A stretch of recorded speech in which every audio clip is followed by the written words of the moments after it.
In India, we have been making films, more than 800 films for almost 30, 40 years.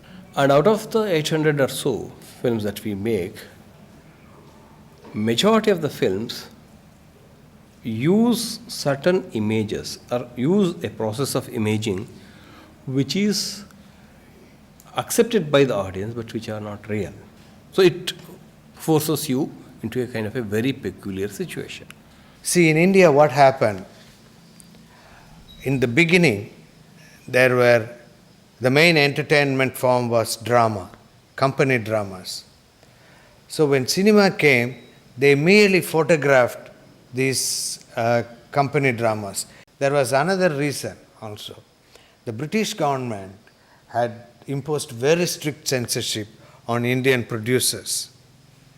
So, Indian producers could not handle anything that was political. So they went in for mythology, non-controversial entertainment. This is one reason why Indian cinema is predominantly entertainment oriented. In India, we've got into a situation where the only films we want to watch are, which kind of send us home happy, and which don't challenge us, which don't provoke us. I mean, we just want our complement of songs and dances and situations which are easy to deal with. So it has to mean something to the people who watch these films. It cannot be just the so-called peripheral entertainment. The audience should have something to take home. A film critic, if he wants to say something really, if he wants to rubbish a movie, he will say it's theatrical. It's not that theatre is bad, but cinema, which should have its own characteristics, instead of that, it sports the characteristic of another medium. If you're sitting there and I have to signal to you, and I'm using that stage space, I may do this, it will register. If I'm on camera and I know that this is a close-up that is catching me only this high, I may just do this. If I just do this on the screen, it looks huge because that is a magnification. But on stage, I'll have to do this. That is something you have to develop and learn as an actor. I need to build up a kind of an image which, not by its apparent quality, but by its inherent quality, bring out the images. I also learned this great lesson that when you make a film, it cannot be fictitious.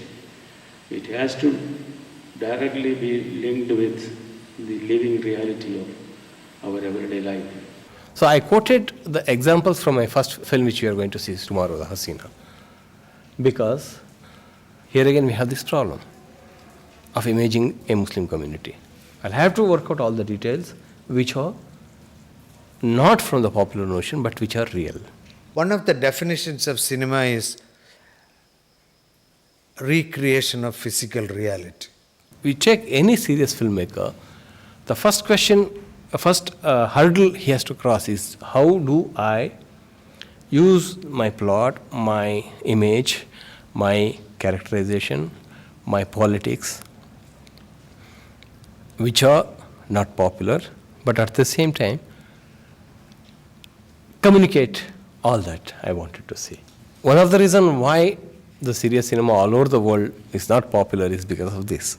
It's basically a confrontation between the image and the real. And people generally prefer the image because the real is too difficult to accept. I'm not saying that we should not watch movies for entertainment. We can. But there is much more to it. Till India gained independence, we had one specific goal, that is the nationalism, the gaining of independence. So most of the Prabhat films, most of the new theatre films, most of the films that are made had a clear perspective, but they wanted to drive home certain political commitments. But once India gained independence, their concern was not to offend the authority, but to talk about the socio-political situation in a way which is acceptable to the state or to the order. So there is no serious writing, there is no serious discussion. You have a department of music in the Madras University. There is no department of cinema. If you go to Madras University Library or any other university library, you will not find books on cinema. There is no section on cinema. You will have a section on garden, literature, fiction, whatever, architecture. No section on cinema. Sports, cricket, but no section on cinema. What do you have to say about the general state of art cinema in India and the treatment of Benegal films by theatre owners? Marketing is very difficult today, and it's a business that I think Mr. Benegal doesn't want to get into, because at one time I remember talking to him and I said, "Sir, why aren't you pushing the marketing or the distribution of this film of yours? It needs to be seen." And his answer was very simple. He said, "Rajit, should I focus on the distribution of this film or should I make my next film?" The whole distribution and exhibition of films was controlled by a handful of people, and they would not allow certain films to be screened, or if they would allow, they would say, "Okay, we have 200 places to screen, just show it in 2 because nobody will come and see it." But it is a problem, and he knows that today. He was very upset even the way The Forgotten Hero Bose was released. Again, it was a wishy-washy thing, and because once it's out of his hands, he doesn't have control on that, then it's left to another organization to do it, so you can't interfere. You see, during studio days, this problem didn't crop up.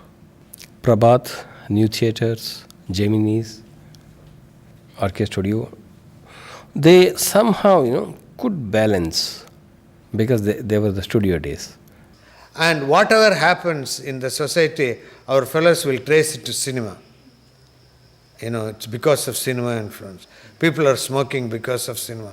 Maybe, but there are many other reasons. But cinema is the favorite punching bag for everything. And then you say, cinema is not improving. Similarly, sound also.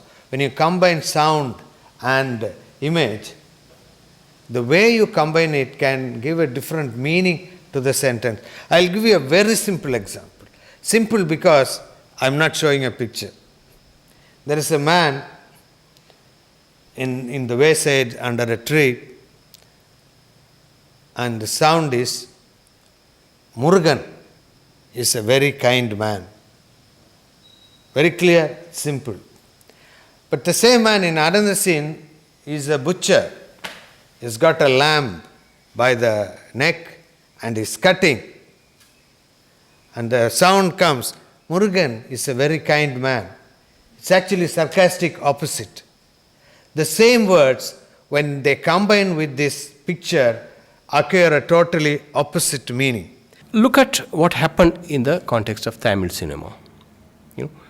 They have used the political implications of the image not in all its complexity, but for the benefit of the party in power. So the images that they have evolved do not have the complexity of a political analyst. A political film, according to me, is one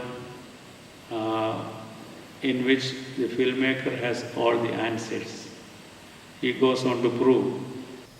One morning you are standing in front of your house and having a cup of tea, and you see somebody coming at a distance. And then when he gets closer to you, you think it's your friend. And he comes still closer. "Of course, it's my friend, so and so." And he comes very close, and you find he's wearing a small plaster because he has cut himself while shaving that morning. In film, the same sequence will be followed, but only thing is it's done very quickly. Long shot, mid shot, close up, extreme close.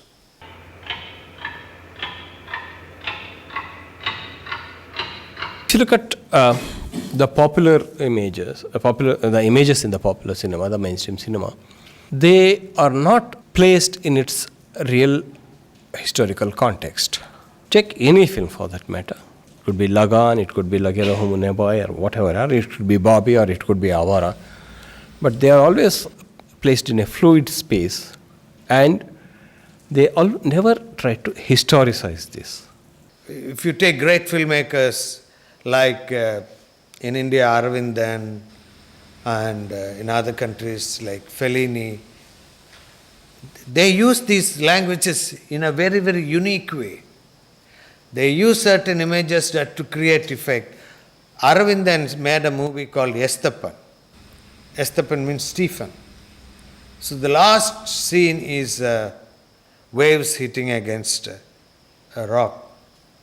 After the screening, one person asked, what is the last scene, waves hitting against the rock? What's the meaning? And Aravindan says, I don't know. So sometimes he will add these scenes for an effect. One can probably see a very beautiful historization in the works of Ray, like Charulata. Though he's talking about Indian reality, he also shows what's happening outside, how the Labour Party and the fighting the elections in England, and how it's affecting the lives here. No, Mr. Benegal never acts the scenes for us. Never. Yes, he expects that you must know your dialogue and your lines when you come on the set, which many people in the Indian film industry don't do because they don't have the lines with them. This great dancer, Pavlova, she made a brilliant dance, and at the end of it, one press fellow came and asked her, what is the meaning of the last move you made? She said, my dear man, if I could tell you, I wouldn't have danced. This is true of film also. The images go beyond words because we cannot explain everything by words. We go to images and make films.